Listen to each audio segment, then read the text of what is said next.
Today we're going to start talking about a huge topic called significance testing.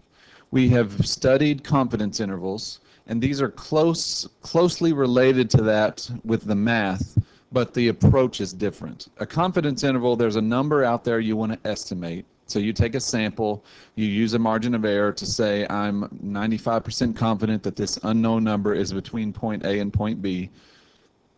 That's what you use if you don't have a number in mind, or nobody was claiming that a number is a certain way. A significance test is what you use if somebody claims that a number is a certain number. Our batteries will last an average of 10 hours. Or if you take our ACT prep course, your score will go up by 2 points.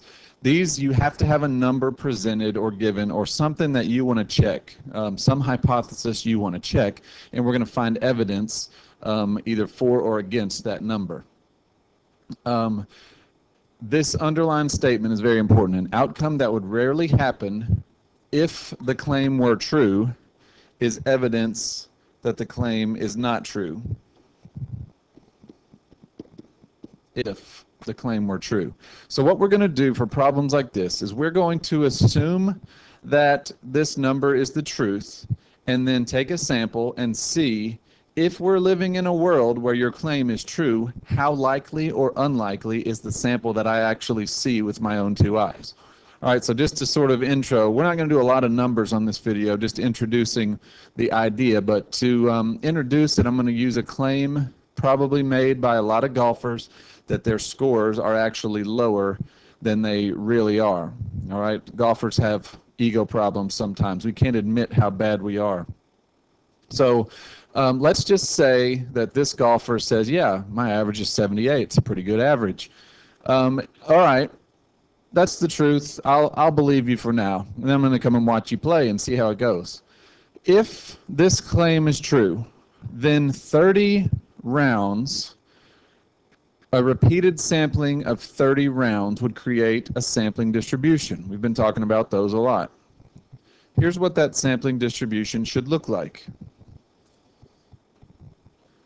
Now this is for n equals 30, all right, because we need to take a good sized sample of games. If it's really 78, then an average of 30 would be also centered at 78. And the spread, the standard deviation might be, I don't know, 4, 5, 6 shots. But let's say the standard deviation of X bar, just for the sake of argument, is 1, which would be calculated by the true standard deviation divided by the square root of 30. But let's just say it's 1 for simplicity. If that's the case, then the sampling distribution would look like this.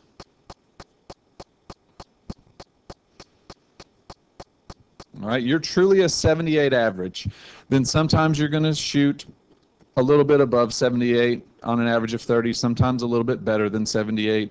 But 75 to 81 is pretty much going to cover it if that's really you. So if you tell me your average is 78 and I come and watch you and your average is 78 and a half, I'm thinking, yeah, it was a half a stroke above what you said, but that's still in some pretty common area there. If I come and watch you and your average is 79.2. Okay, you might still be a 78. We're still kind of in the heart of the normal curve. If I come and watch you 30 times and I average your score and your average is an 82, what I have found is good evidence that you are not really a 78 golfer. Okay, if I come and watch you 1 time and you shoot an 82, that's just 4 strokes. That's not a big deal. However, what we've talked about for big samples, they are more normal and less spread out, which means this sampling distribution shows if you're truly a 78, you are almost never going to get below 75 or above 81 with an average of 30. All right, this is a very unlikely outcome if the true average is really 78. And that's what a hypothesis test does. It says, okay, I'll trust you. It's 78. Now let me see what you can do. 30 shots, 30 rounds, average 82. I have a very unlikely result for an average of 30. All right, so now I doubt your claim of 78. All right, that's the way it works. So this hashtag WAPS is how we're going to remember the steps to a significance test. So I'm going to take you through those again, not with formulas, just with the theory, and then we will apply it to proportions and means in the next two videos. All right, so let's start with the W. What test will you do? And we did this with confidence intervals. We kind of restated the question and said, I'm going to use such and such test in order to check out this claim. And for us, that's going to be either a t-test or a z-test, depending on whether we're in proportion land or mean land. But until we learn about those, we'll just leave it at that. Okay, WHAPS, H. Hypotheses. Now, this is the claim. We have two hypotheses. The first one's called the null hypothesis.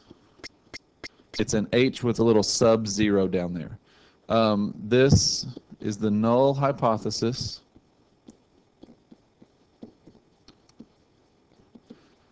Usually you can think of this as the claim. In the case of the example above, the null hypothesis would be mu equals 78. If it's a proportion land, it's going to be P equals 0.43 or whatever the proportion is that was claimed.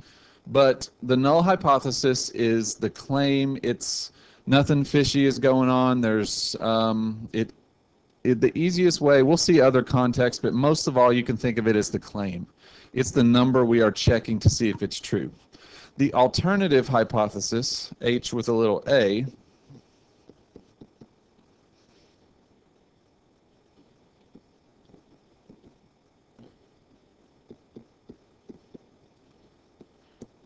this is kind of like, this is what you're going to compare it to. This is sort of like the suspicion. If I think that your average is really over 78, then I'm going to say the alternative to it being equal to 78 is that it's greater than 78, if I think you're really worse than that. Or I could think that the number is really less than 78. I probably wouldn't in this context. Or if I don't have an above or below suspicion, I can just check out to see that it's not equal to 78.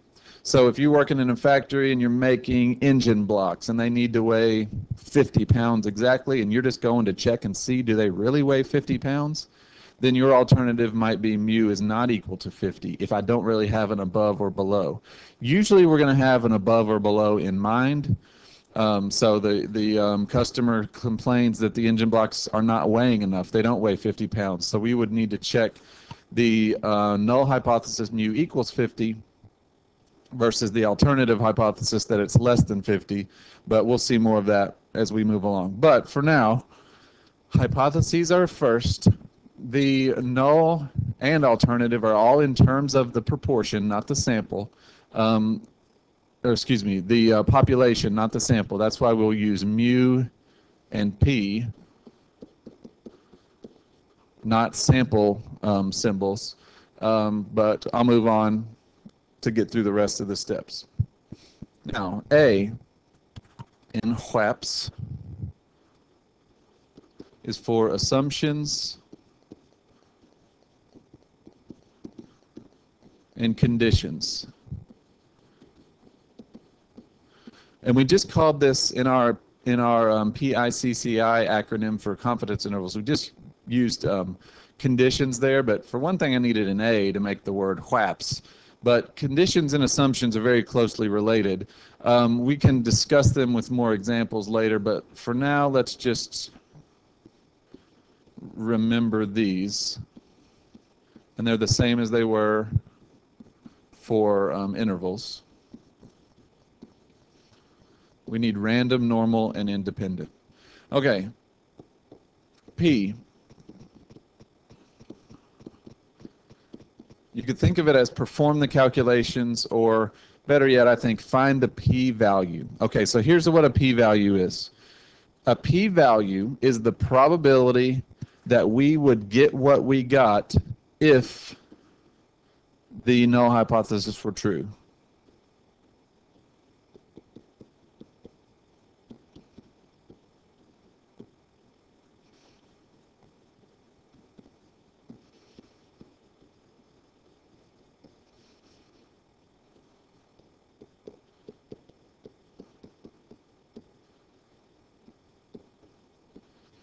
And let's go back to this normal curve above. Remember, if you have a sampling distribution, 30 golf scores centered at 78, standard deviation of 1. This number right here, basically, I'm saying, what's the probability that I get something as far away from the middle or further as the number I've got? So if it's 78.5, we're going to get a p-value of, I'm not sure exactly, but probably, 30-something%, a pretty high value. High p-values are not evidence against the null hypothesis. If I get that number, I do not doubt your 78. If I get a number way out here, 0.000, I have no idea what it would really be at this time. Let's say it's 0.0004. If I get a p-value that's tiny, that is huge evidence against the claim of 78. All right, small p-values mean it's likely that the null is false.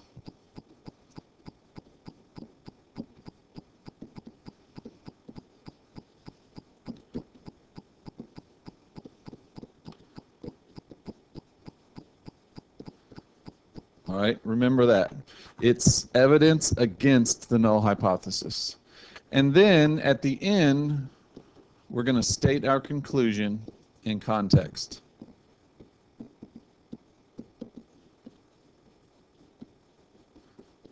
So the way that's going to look is we're going to make a decision.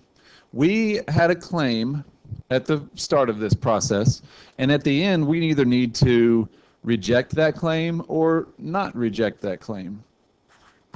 All right, so one of two things is going to happen. We are either going to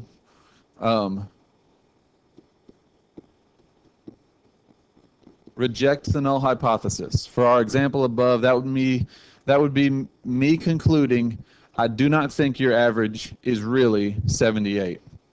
If we reject the null, we're going with the alternative, meaning if this was my null and my alternative, I am thinking you're not really 78. I have evidence that you are greater than 78 for your average. The other option, if I do not get, or let me finish this thought. P-value is low, and then just like with confidence intervals where we usually did 95%, we're usually going to reject the null if P is less than 5%. It doesn't have to be. We can check it at any level we want, just like we could form any confidence interval that we want, but usually 5% is the standard. So if I get a result that's so rare it would only happen 5% of the time, I'm probably going to reject the null. Okay. The other option, if I did not get a low p-value, is I'm going to fail to reject the null. Notice I didn't say accept the null. It's an important little distinction in the wording. I'm never going to fully accept the null hypothesis, okay, just based on my sample, but I might fail to reject it. All right, and I know that seems like it's the same, but you don't want to write the word accept on your paper. You want to write fail to reject. And this is for larger p-values.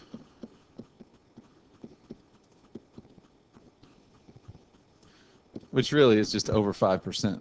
So in real life, if you get 6%, you're kind of in a gray area. Do you really think the null is true? Well, maybe not. We probably need further testing. All right, so let's finish this video up with one more idea. Whenever you do a test, you make a conclusion, a reject or a fail to reject. Because there are two possible conclusions, there are two ways that this thing can go wrong. A type 1 and a type 2 error. A type 1 error is the mistake that would be rejecting the null when it's true.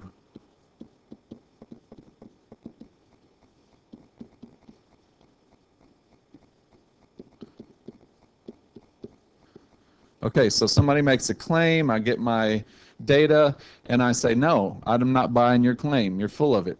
It's possible that they were right, and I just happened to get data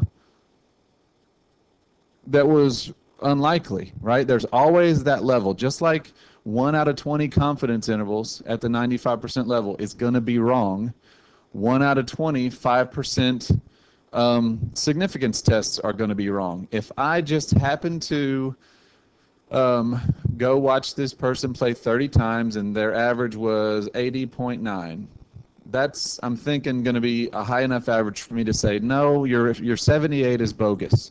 But maybe they are really a 78 average. I just got them on a couple bad days, all right? And they had an average up on the upper end of this thing, the top 5% of this curve, and that's just my mistake. That's why it's called an error. The probability of this happening is whatever level you're testing at. If we test at 5%, I should have used this word earlier, alpha. That's called, alpha is the level that we are comparing to. If we say we're going to reject if it's less than 5%, then alpha is 5%. If we say at 1%, then alpha is 1%. The probability of a type 1 is whatever alpha is. If I'm going to reject you if you are in the highest 5% of that sampling distribution, then there's a 5% chance that I'm going to be wrong. Because in a world where 78 is the truth, then these top 5% actually happen in that world where this person is not lying about their scores. I just happen to get the higher end of it. A type 2 error would be fail to reject the null hypothesis when it's false.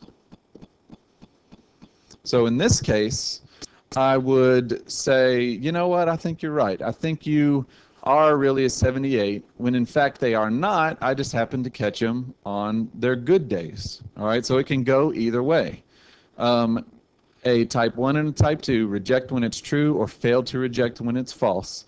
The probability of that one is not so simple. We'll talk a little bit more about that in class, but I just wanted to get errors in with this video of intro to significance testing. So remember the WHAPs, remember the theory, an outcome that would rarely happen if the claim were true, evidence the claim is not true. That's a big idea.